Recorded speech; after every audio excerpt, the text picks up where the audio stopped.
अस्सलामुअलैकुम my social media family. उम्मीद करती हूँ कि आप सब लोग हिफ्ज़ अमान से होंगे। लम्हा ब लम्हा जैसे जैसे डेवलपमेंट हो रही है, जैसे जैसे ताज़ा तरीन खबरें आ रही हैं, मैं आपके साथ लाइव वीडियो बनाकर उसको शेयर करती चली जा रही हूँ। पिछले वाले व्लॉग में मैंने आपको बताया था कि अब तक जो खबरें आ रही थी मुतज़ाद के अली अमीन गंडापुर गिरफ्तार हुए हैं या नहीं हुए हैं। पीटीआई के दो ओहदेदारान ने अब ये दावा कर दिया है कि अली अमीन गंडापुर वाकई गिरफ्तार हो गए हैं और उनको हब से बेजा में ले जाया गया है। इसके अलावा पीटीआई के और कौन कौन से कारकुनान को अब तक गिरफ्तार कर लिया गया है, कौन कौन से वज़रा को गिरफ्तार कर लिया गया है, वो भी आपको आज के वीडियो में बताने जा रही हूँ। और साथ ही आप सब लोग ये जानना चाहते हैं कि इस वक्त इमरान खान की सिचुएशन और सूरत हाल जो है वो जेल के अंदर कैसी है और उन तक इंफॉर्मेशन की रसाई कैसे पहुंच रही है। तो मैं वन बाय वन आपके सामने जो है वो तमाम खबरें जो है वो रखने जा रही हूँ। सबसे पहले आपको बता दूं कि पीटीआई का जो ऑफिशियल अकाउंट है, उन्होंने अभी थोड़ी देर पहले जो है वो अली अमीन गंडापुर की गिरफ्तारी की तस्दीक कर दी है। इससे पहले उमर अयूब ने इस चीज़ का दावा किया था कि अली अमीन गंडापुर को घसीट कर ले गए हैं और उनको जो है वो मारा पीटा गया है, उनको गिरफ्तार कर लिया गया है। अब मैं आपको ये ट्वीट जो है वो ज़रा पढ़ के सुनाती हूँ कि पीटीआई के ऑफिशियल अकाउंट ने अभी अभी ये खबर शेयर की है, जिसमें उन्होंने कहा है कि वज़ीर आला खैबर पख्तूनख्वा अली अमीन गंडापुर को उसी तरह केपी हाउस के अंदर अगवा करके हब्से बेजा में रखा गया है जैसे कि इमरान खान को इसराइल सॉरी, जब भी इमरान खान का नाम आता है तो मेरे मुंह से इसराइल का नाम निकल आता है। उन्होंने कहा कि जैसे इमरान खान को इस्लामाबाद हाई कोर्ट से और एमएनएज को पार्लियामेंट हाउस से अगवा किया गया। मुल्क पर मुसल्लत साजिशी अनासर हर इदारे और हर वफाकी अकाई को बेतौकीर करके पाकिस्तान को मुआशरती तौर पर तबाह करने के दर पे हैं, ये उन्होंने कहा है। तो यानी कि पीटीआई के जितने भी वज़रा हैं अभी तक उनका इस चीज़ का दावा है कि अली अमीन गंडापुर को गिरफ्तार करके हब्से बेजा में रखा गया है।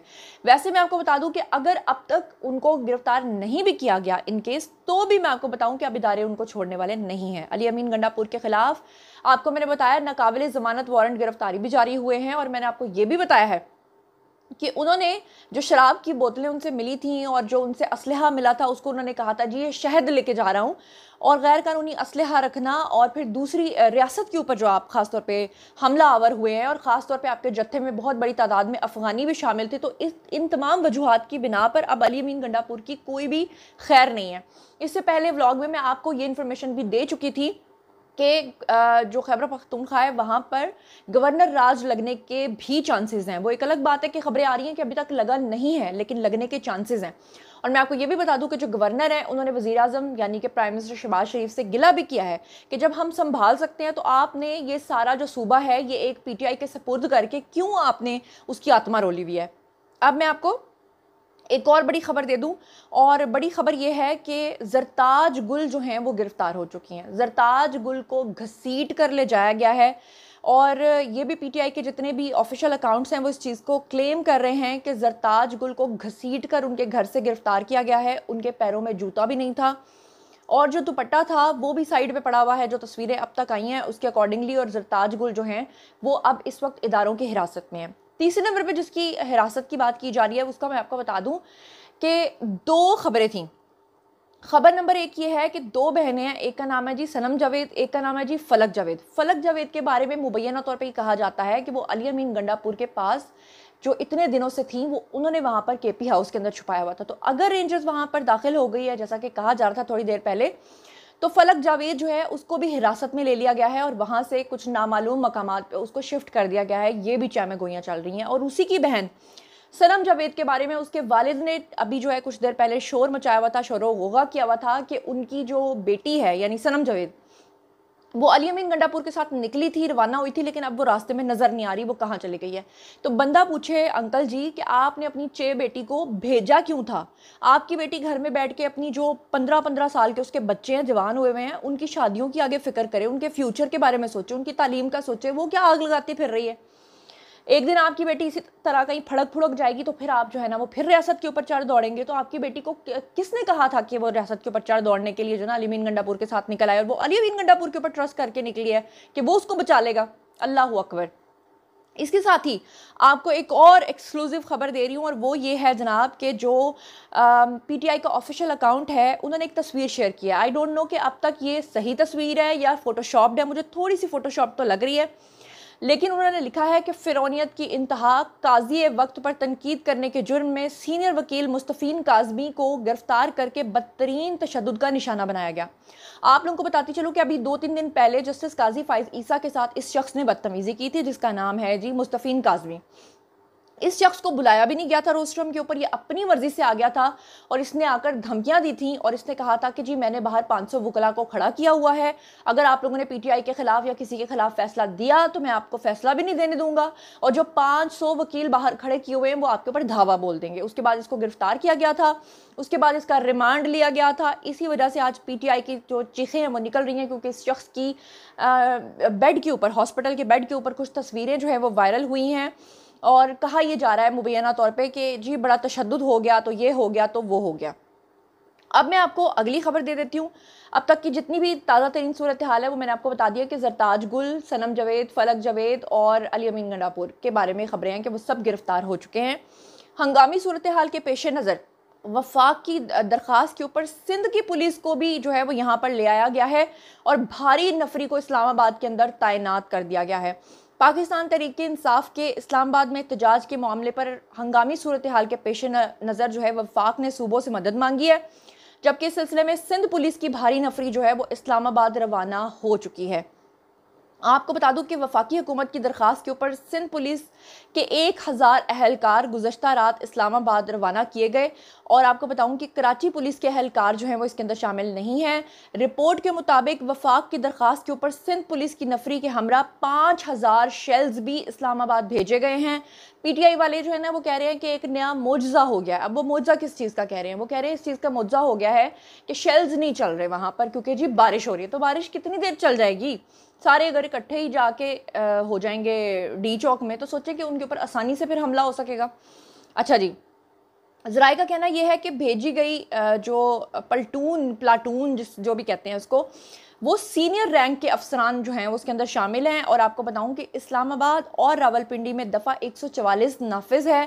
फ़ौज के दस्तों के अलावा इस वक्त पुलिस, रेंजर्स और एफसी के जितने भी अहलकार हैं वो तैनात हैं। लाहौर के अंदर भी जगह जगह जो खारजी रास्ते हैं उनको बंद कर दिया गया है। ये एक अलग बात है कि आम आवाम के लिए बहुत मुश्किलात हैं।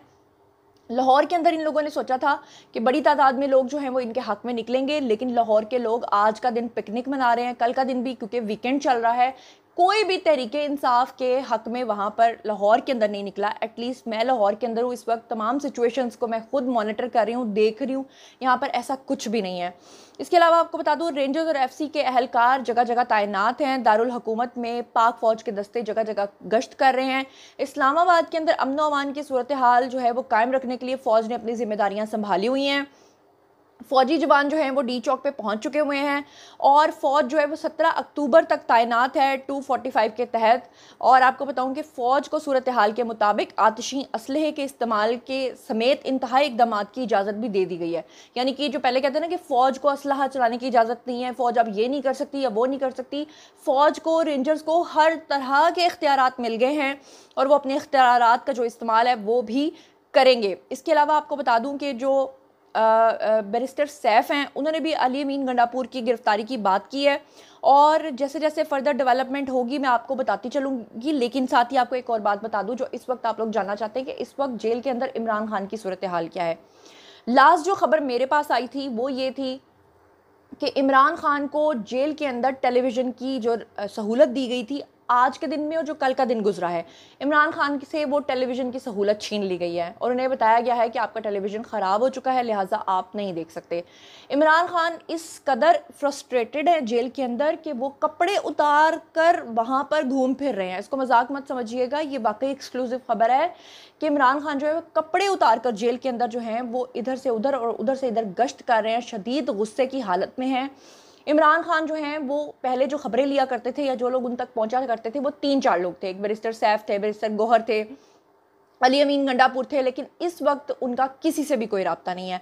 सबसे बड़ी बात यह है कि गुज़श्ता रात को ही अलीमा खान और उनकी जो बहन है दूसरी वाली उज़मा, वो भी गिरफ्तार हो चुकी हैं और अब बाकी लोग भी गिरफ्तार हो चुके हैं। तो जो इमरान खान है वो इस वक्त शदीद इज़्तिराब और गुस्से की हालत में है, क्योंकि इमरान खान ने पिछली बार जो बैरिस्टर गौहर हैं उनको जाहिल और नालायक कहा था और कहा था कि अगर अब की बार मुझे छुड़ाए बगैर, अडयाला जेल पर धावा बोले बगैर कोई वापस गया तो मैं उसको पार्टी से निकाल दूंगा।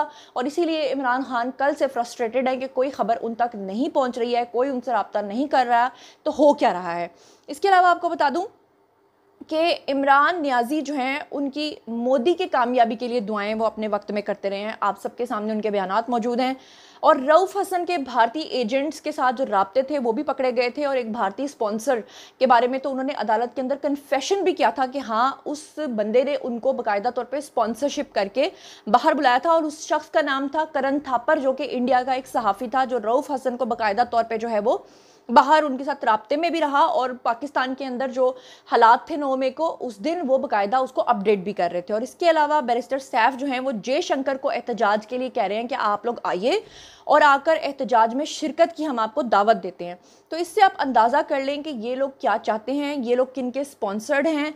और बाकी आपको बता दूं कि जितनी भी सरकारी इमारात हैं और जितने भी GPOs और जितने भी चौक हैं, हर जगह पर जो है रेंजर्स को तैनात कर दिया गया है। अली अमीन गंडापुर कुछ देर पहले तक लोगों को ये कह रहे थे और ख़ास तौर पे कह रहे थे, अपने साथ जो लोग लाए हुए थे उनको ये कह रहे थे कि आपने पुलिस वालों के ऊपर बॉम्ब्स चलाने हैं। और सबूत के तौर पे उनके तमाम वीडियोस को सेव कर लिया गया है ताकि कल को जब उनके ऊपर ट्रायल चले तो ये चीज़ें जो हैं वो सबूत के तौर पर जो है वो सामने पेश की जा सके। तो अब तक की ताज़ा तरीन सिचुएशन के अकॉर्डिंगली मैंने आपको तमाम खबरें दे दी हैं। मुस्तफ़ीन जो शख्स है जिसने जस्टिस काजी फ़ाज़ीसा के साथ बदतमीज़ी की थी, वो इस वक्त जो है वो अस्पताल के बेड पे पड़ा हुआ है। ज़रताज गुल गिरफ्तार हो गई हैं। मुबैना तौर पे जो के PK के CM है यानी कि अली अमीन गंडापुर, उनकी गिरफ्तारी की भी खबरें आ रही हैं। और इदारे जो हैं वो चौकन्ना है, लाहौर जो है वो क्लियर है। और इमरान खान की जेल के अंदर जो हालत है वो भी मैंने आपको बता दी। तो अब जैसे जैसे फर्दर डेवलपमेंट होगी तो आपको मैं आगाह करती रहूँगी। इसी के साथ मुझे दीजिए इजाज़त और अपना बहुत ख्याल रखिएगा। अल्लाह ने के बान।